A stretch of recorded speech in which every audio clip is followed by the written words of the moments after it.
So today we're here in Thetford, and Thetford sits in the Norfolk County, which is across the mid-east coast of England.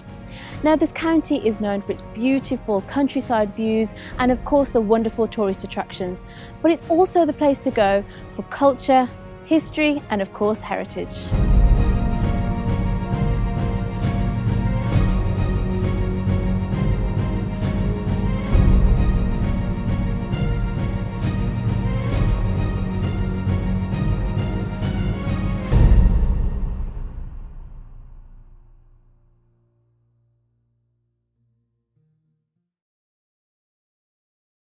So we're going to the Ancient House Museum of Thetford, and it holds so many rare Sikh artifacts that we'll be trying to discover and find out so much information about. So the first thing that we've found here in Thetford of Sikh heritage is this grand statue right next to me, and it represents Maharaja Duleep Singh, the son of Maharaja Duleep Singh. So let's go to the Ancient House Museum and find out what's there.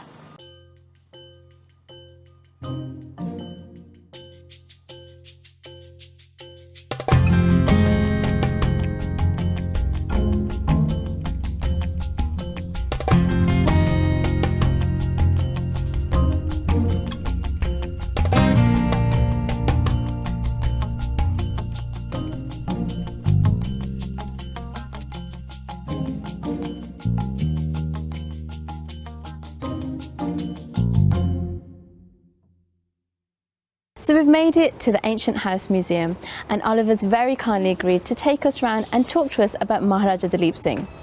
So hi Oliver, thanks for meeting with us today. How are you? Hello Amardeep, it's my great pleasure to welcome you to Ancient House and show you some of the things which tell part of the story of Maharaja Duleep Singh and his family.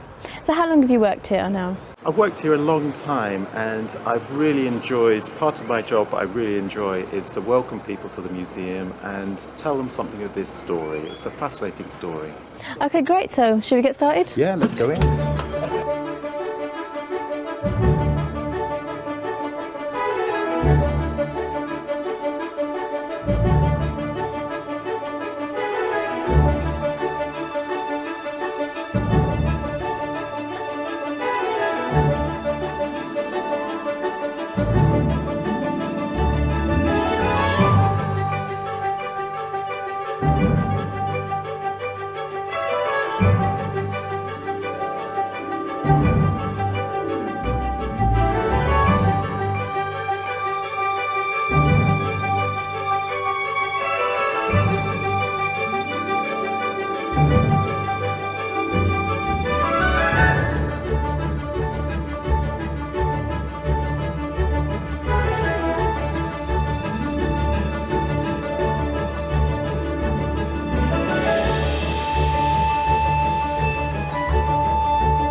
So Oliver, before we go any further, can you just talk to me about Maharaja Duleep Singh and who he was?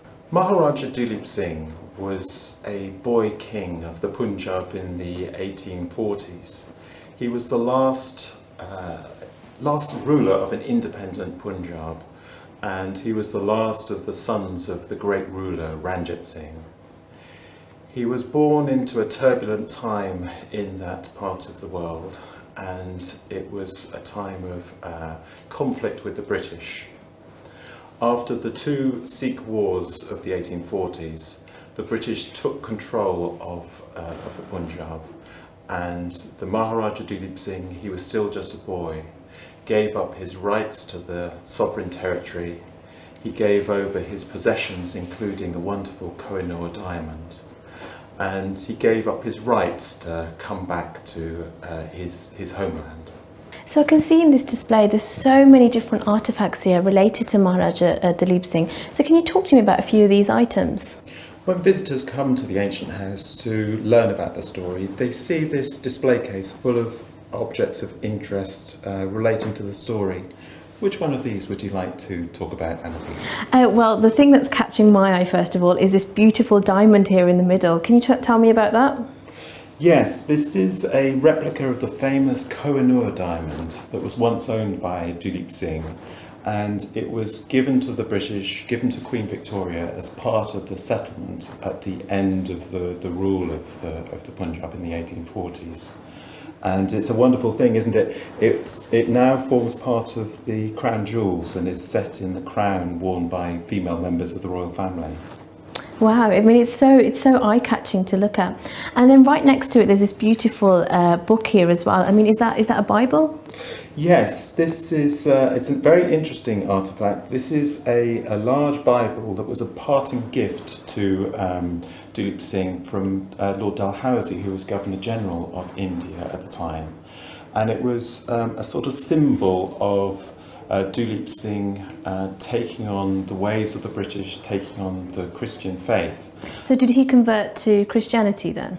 So he converted to Christianity after he'd been kind of adopted by the British into the way of life in the hill fort of Mussoorie, and he gave Lord Dalhousie a portrait of himself, painted at the time, and Dalhousie gave him this book. And there's an interesting inscription inside, which is written by Dalhousie. It's rather water-stained. I like to think that perhaps it was damaged on the journey over from India to Britain in the 1850s. Okay, and then did he convert back to Sikhism? Was that something that he set out to do?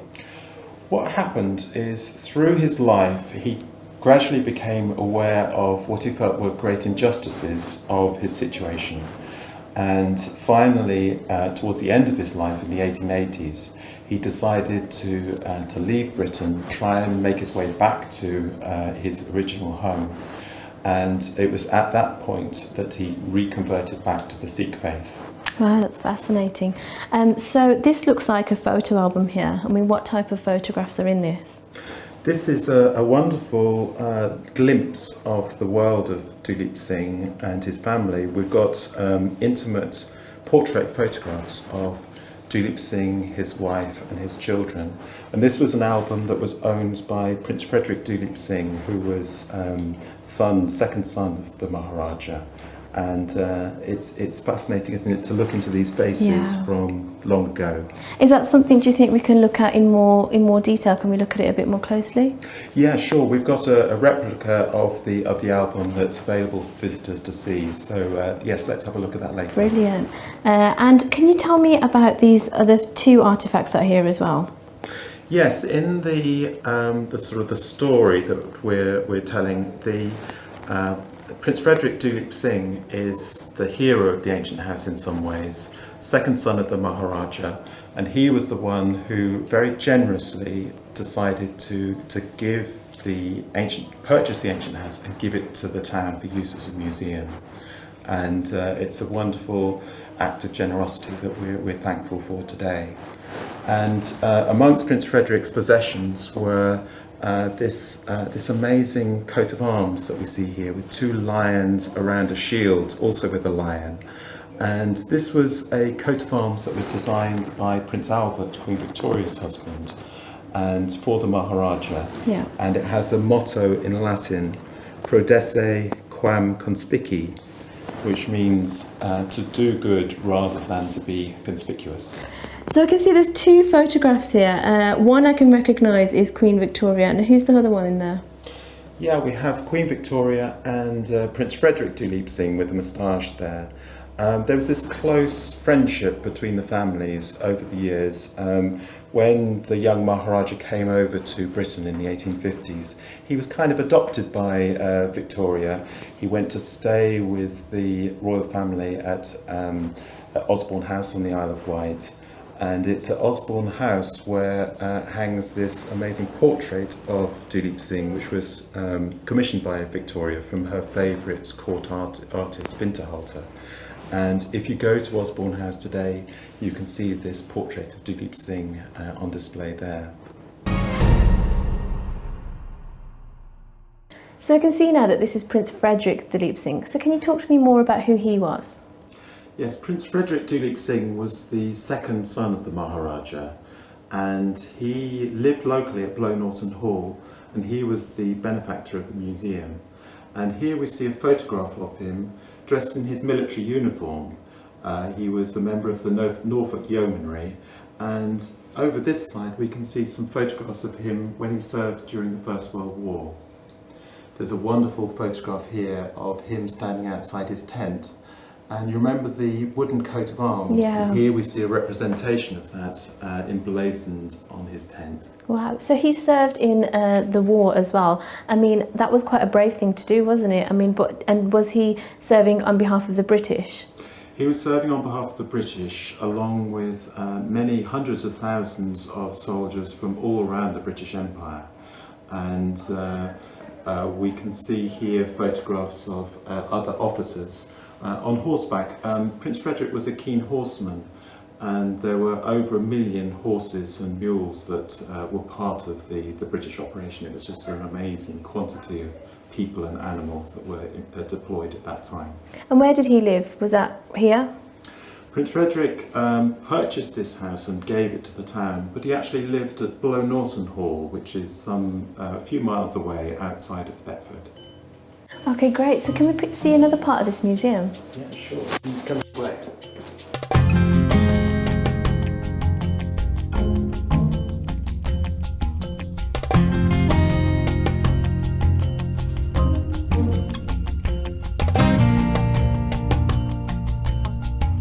So this room is so fascinating. I'm really getting the ancient historic feel from this room. So how old exactly is this building? Yeah, you're right. It's a wonderful building. It is the Ancient House Museum.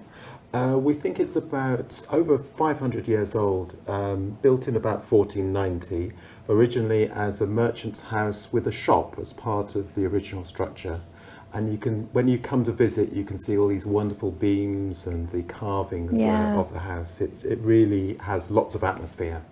Do you have any danger of it sort of beginning to fall apart or anything like that? Have you had any occurrences? We are careful with the maintenance of the building and looking after it, but it stood well for 500 years, and we're hoping it will stand for at least another 500 years. Of course, of course. So I can see these paintings behind me. Can you talk to me about what they represent? Yeah, we see here 3 of the collection of paintings that we have at the Ancient House, and these are again the gifts of Prince Frederick Duleep Singh. He was very interested in local history and portraiture in particular. He wrote a book about Norfolk portraits, and here we see some very fine examples of some of his painting collection.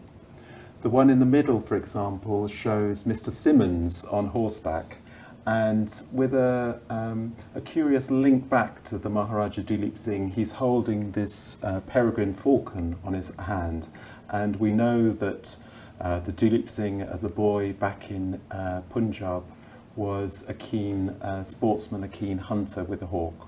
Oh wow, and what about this one over here?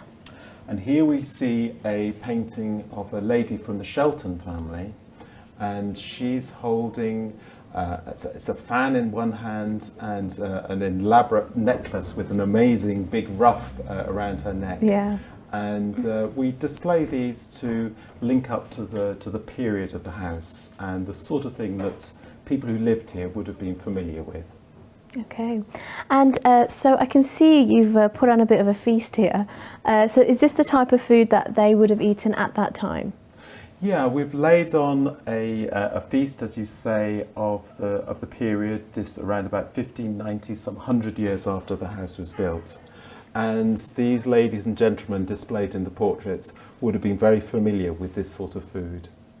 So can we have a look at that photograph album that we mentioned before and the replica of the Kohinoor diamond? Yes, of course. My colleague Melissa, who also works at Ancient House, will be able to show those to you.